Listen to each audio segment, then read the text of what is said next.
Good, good.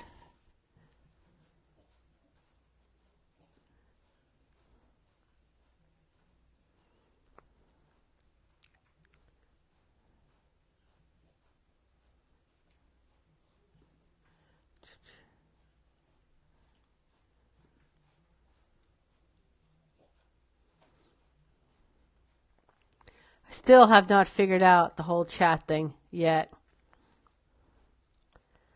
But now that I'm retired from grooming, maybe I can. So it looks like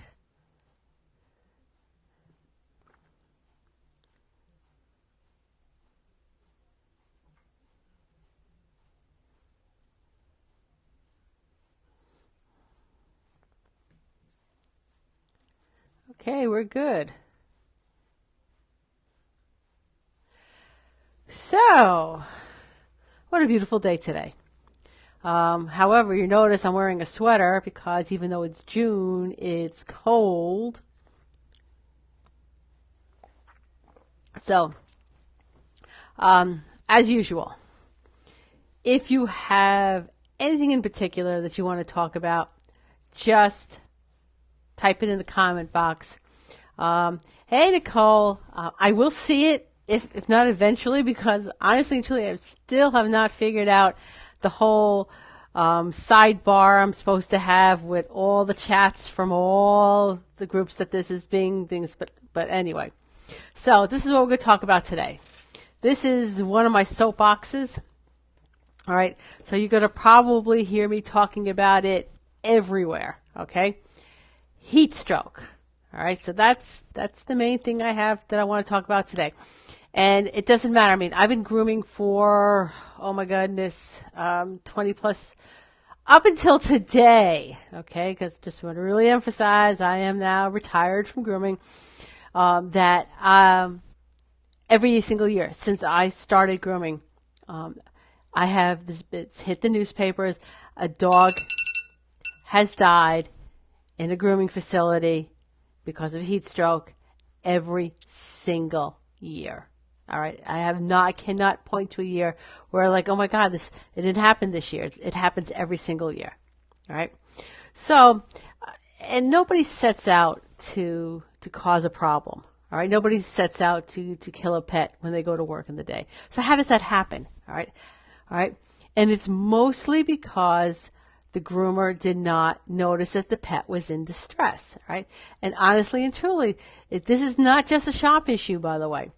As a mobile groomer, as a house call groomers, we specialize in elderly pets. Many of us, that's what we do. We do a lot of elderly pets. They are more susceptible to heat stroke. Hey there, Angie. So I'm not picking on shops by any stretch of the imagination. This is a universal issue between shops, whether you're a house call or you're mobile. All right. So you don't notice the pet is in distress. All right. So why don't you notice the pet is in distress? Okay. Most of the time it happens while the pet is being dried. All right. So you didn't notice. That's because the pet's out of your field of vision, meaning that the grooming, that the cage dryers, they're not right in front of you. All right. They're located sometimes in the back, sometimes in a separate room. And, out of sight, out of mind, right? Nobody goes to check so that when they do, it's already now too late. All right. So no one regularly checks up on the pet while they are being dried. Nicole says, glad to talk about this. It's been in the hundreds here in South and heat stroke is a big concern. Yes, it is. All right. It's June. It's been really mild here in the Northeast. But, this can still definitely be an issue for us, okay? All right, so another thing, why didn't they go back there and check, all right? I mean, you think 5 minutes is not that long, 10 minutes someone's going back, but what happens? You're chit-chatting with the owner, you're answering phones, you're grooming dogs. What seems like 5 minutes can really be a half hour, right? And when heat stroke first starts, half hour is just way too long. All right. Pets, again, are out of the field of vision. All right. You didn't see because the pet was out. Again, to emphasize, the pet is out of your field of vision. Now, how does this happen now for mobiles and house calls? All right.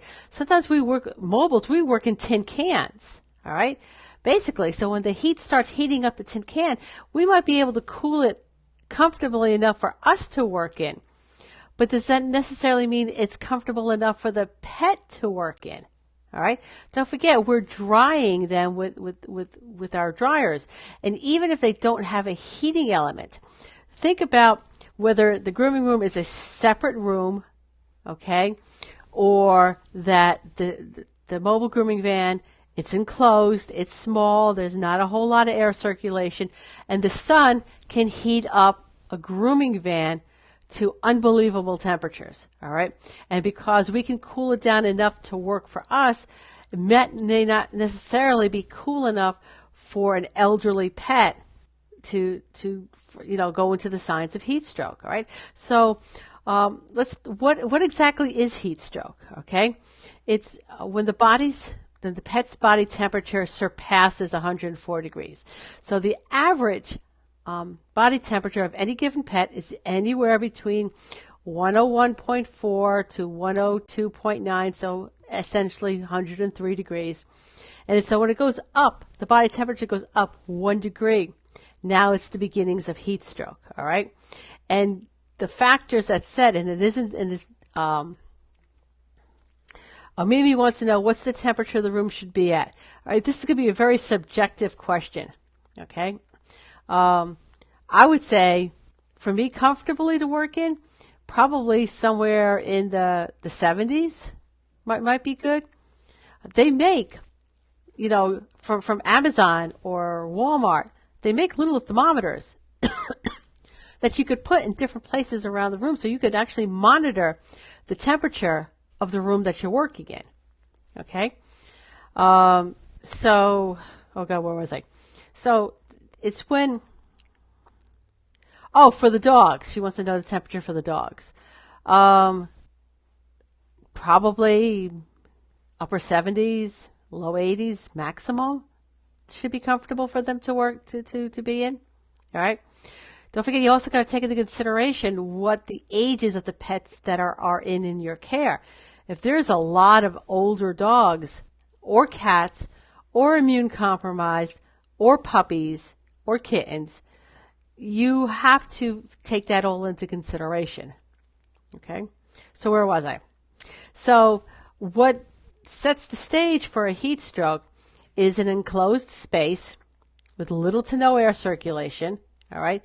And the heat there is starting to bring up the body temperature, okay? So there's not a lot of air circulation. There can be very high humidity because it's hot, and there's the dryers going. That's compounded by the pet's panting, all right? So that increases the humidity. And really, really small, close areas. So close areas in a cage, close areas in a mobile grooming van. Okay? So that all sets the stage for heat stroke. Okay? Now, there are risks that you can make to make this worse. All right? If you cover the cage with towels to speed up drying, you're making that situation even a little worse. All right? And if you think about that scenario in our grooming shops, this is what exactly happens in hot cars when people go to go shopping with their dogs in the heat, and they think they're going to crack the window and that's going to be fine. And it's not, because the sun not only heats up the car, the metal box, it also heats up the interiors of the vehicle, so the seats and the dashboard, and all of that compounds it to make a car really a deadly scenario for pets, and it can happen very, very quickly. So, signs of heat stroke. Okay, that would be lethargy. They're tired. They're very listless, very heavy breathing and panting. Their gums can go bright red, and the gums and the tongue can go bright red. They may vomit, and they may have diarrhea. Okay.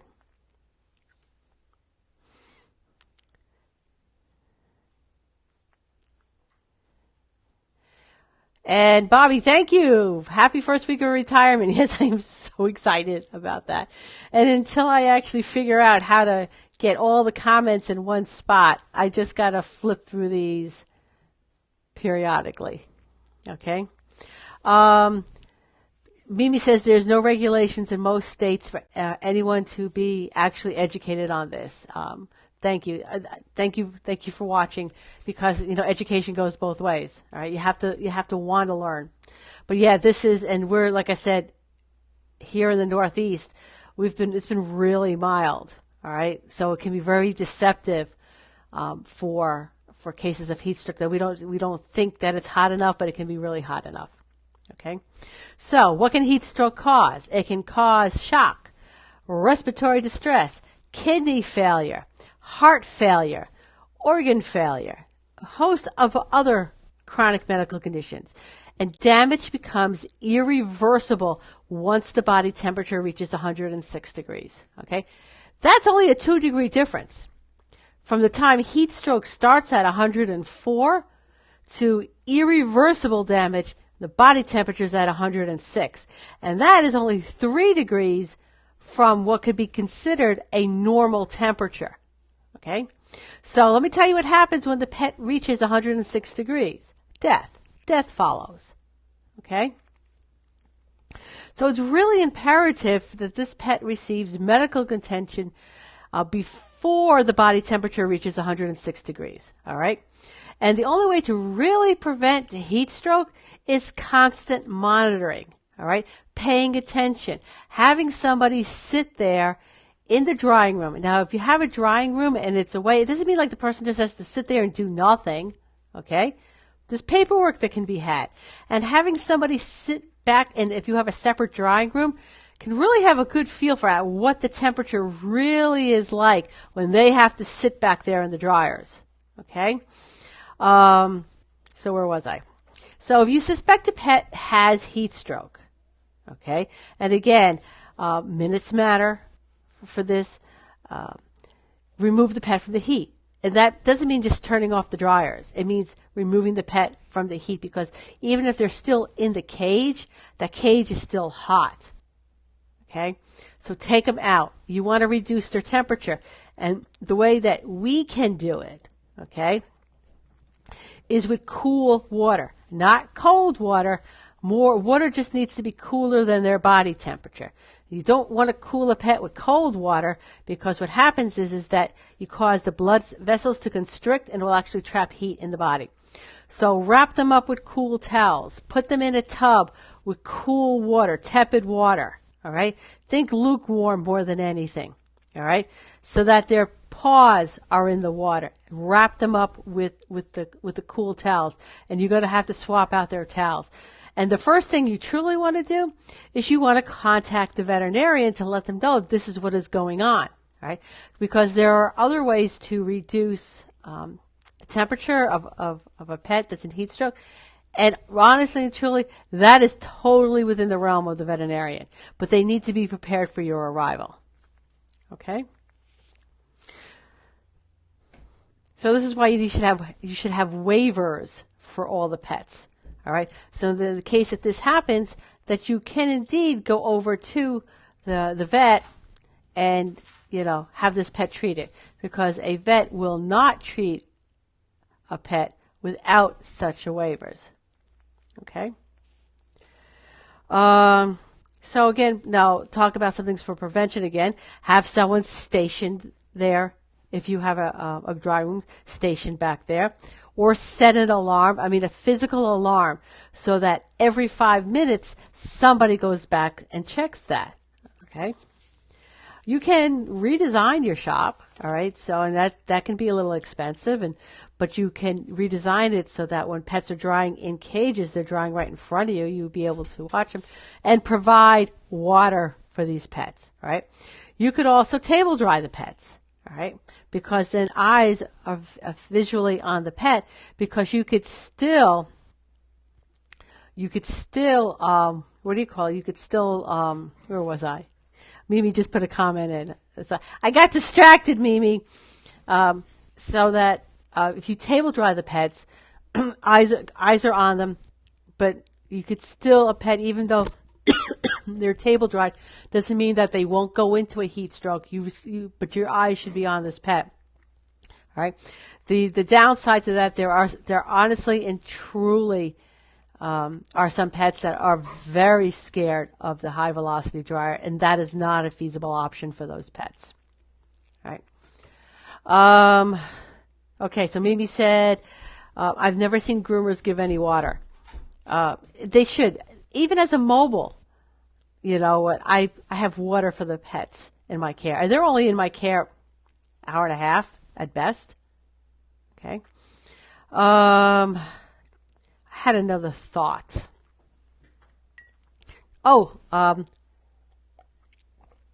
Temperature alarms. You can, and I'm not sure where you can get them, but you know what? It could be easy enough to go over to Amazon really quick and see. Of having temperature alarms. Let me see.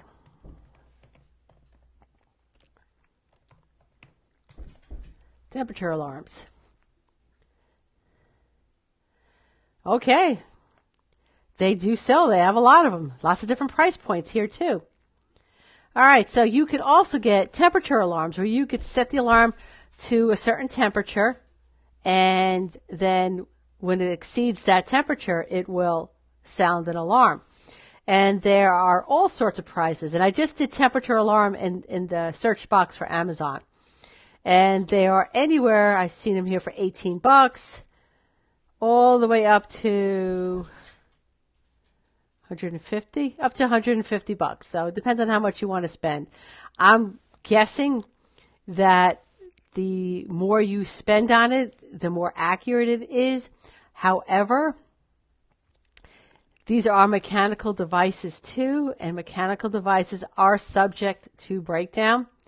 So not to get complacent by having a temperature alarm sensor. Okay. Okay, Angie has a comment. Make sure water bowls are not passed pet to pet and are sterilized. Yeah, kennel cough is easily spread through water dishes. Yes, thank you for that. Okay. Anything that is particular to any particular pet, before you take that particular item and use it someplace else, make sure you clean and sterilize that.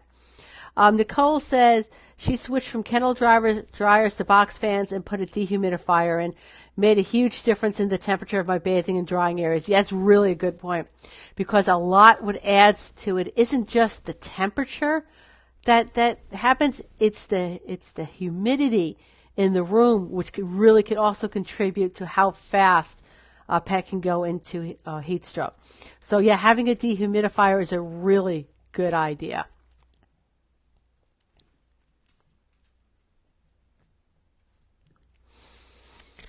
Okay, anybody else have any thoughts that they would like to share? And I've had pets. I have had a personal pet go into heat stroke. What is a great dehumidifier to buy? Let's go over to Amazon again. This is kind of one of the things I like about this plot by using it this way, Amazon. The size is it's going to depend, dehumidifiers. It's going to depend on how big an area you need to have a dehumidifier. Dehumidifiers they've got a small one here for $46, which might be good for like a mobile. But for a shop, you're probably looking at looking at here on Amazon, anywhere between $160 and $229. Look at the ratings on them. Wow, they got some big ones. They got some really expensive ones. They got $450.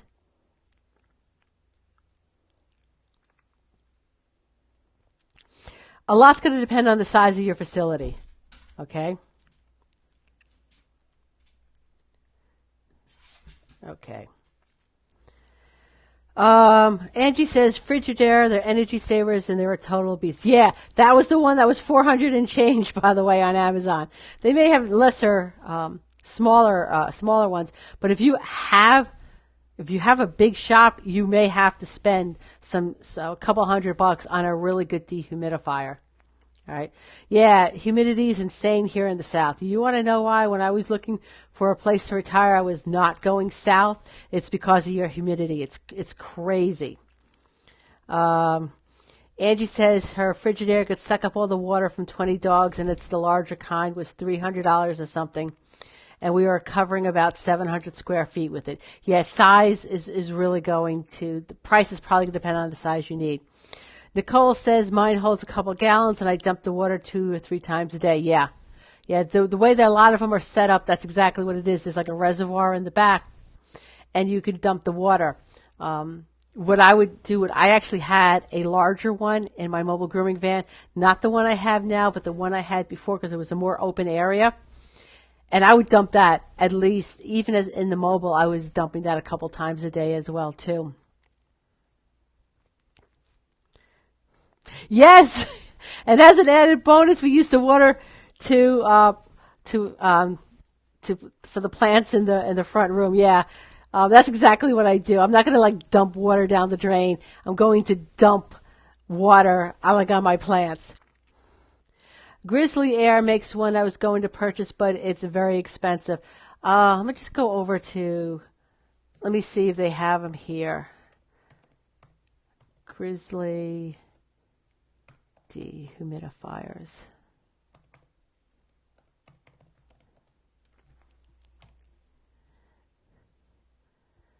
Okay. B-Air makes it. Okay. Grizzly, it's showing up here on Amazon for $251. With Amazon Prime, could have it in 2 days.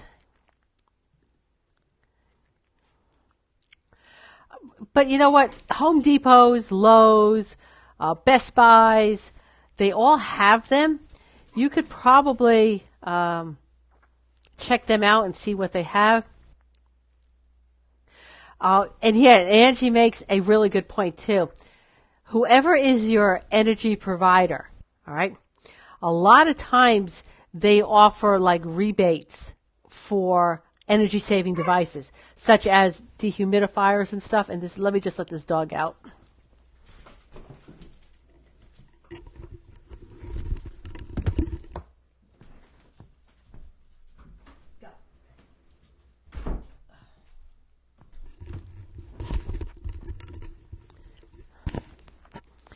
Okay, so Angie says in hers, Massachusetts Save is the company. If you're here in Connecticut, it's currently called Eversource. That name has changed like 4 times since I've lived here. And I do have a dehumidifier down in my family room down in the lower level. I'm not sure what the name of the company is, but I'm sure that I had picked that up like at a Best Buy or something. Okay, so Angie says hers was, the Frigidaire that she got was like 300 and change. So yeah, check the rebates on it. And who's going to know about the rebates, by the way? Will be your local Best Buy or your local Home Depot or whatever. They'll know if there's any local rebates, because they'll like put the sign up there because that's a selling point for them. Hi, Ann.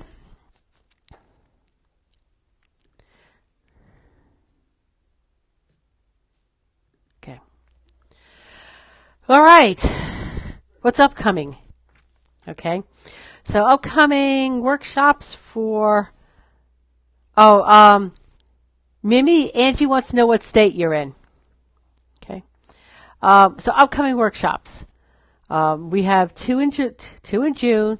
We have one on crystal grids. The other one is on setting up cat grooming. In July, Barb Hoover is going to do IC versus employees. That'll be a really great workshop. And I've decided on the August workshops, which will be one on meditations, and the second one will be Melissa Jepson is going to do a workshop on planning a build out for a shop. She just recently did that. Okay, Mimi says the B-Air one she was looking at was over 1,000. So you know what? Let me grab the link. Oh, wait, that's not a dehumidifier. That's an air mover.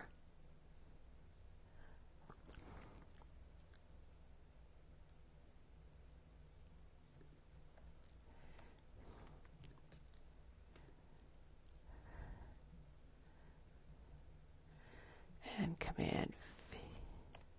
All right, I put the link up there. It may not be exact. It may not be a dehumidifier.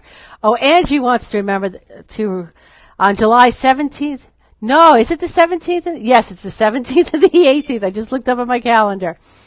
On July 17th and 18th, I will be at the Whole Pet Academy in Portsmouth, New Hampshire, doing a cat workshop, a crystal grid workshop, and then a whole bunch of business classes on the 18th. I will also got one last pet first aid class in Connecticut, in Fairfield, July 7th, I think it is. And then I am going to be done with live workshops until at least the fall, because I'm going to need time to get acclimated to Washington and get set up before I do anything out there on the West Coast. Okay. We are just about up on... Okay, you went there? Okay, which one did you go to? The whole... the Whole Pet Academy? Yeah, Angie, how did the Pam Lawrenson seminar go? That looked awesome.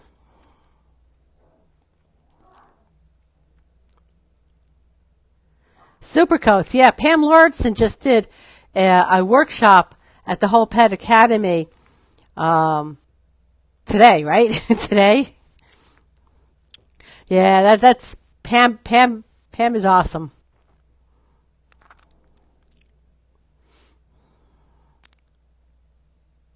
Okay, so Mimi, you're in.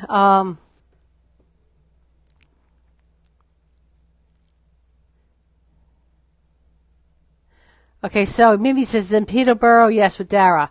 So you're in New Hampshire.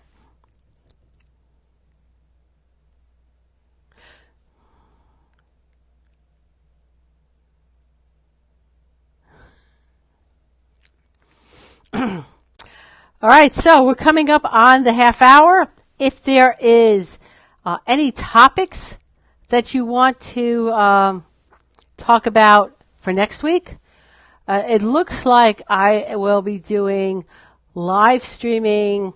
So I got my calendar right here now for all of June, all the Mondays in June. And I will be doing Monday, the 17th live stream at the Whole Pet Academy in the evening. So that'll be pretty fun, because if you're there, I don't know if you're going to be there at 8 o'clock at night. And the only live stream I am not doing in July will be on the 1st. Okay.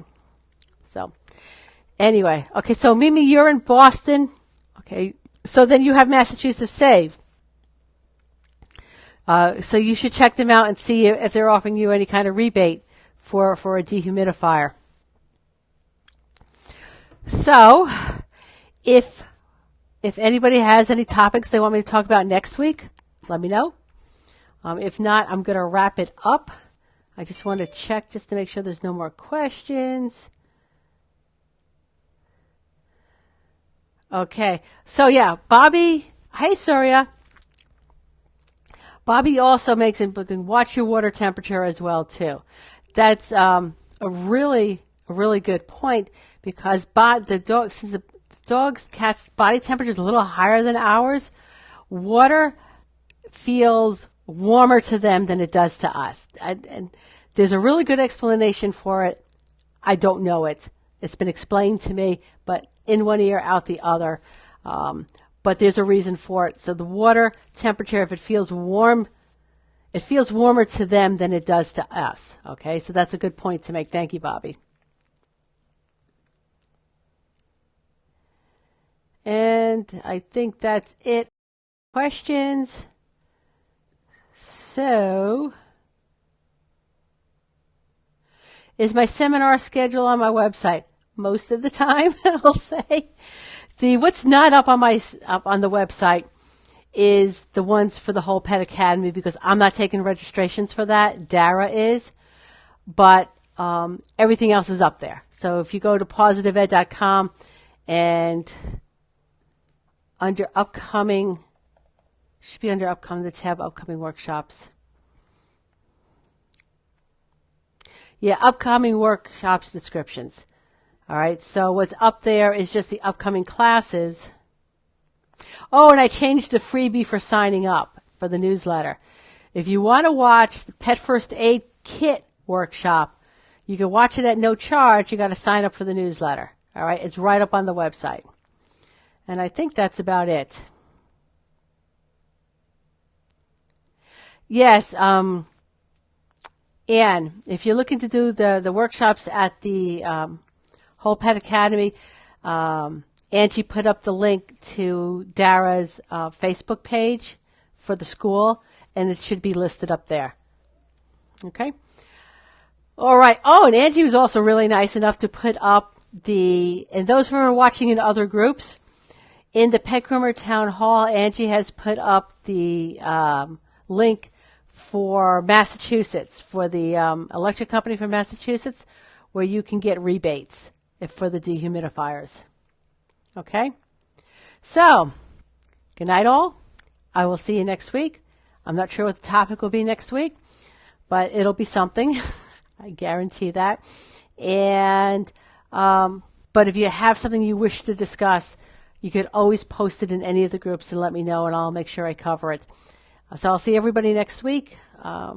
Same bat time, same bat channel.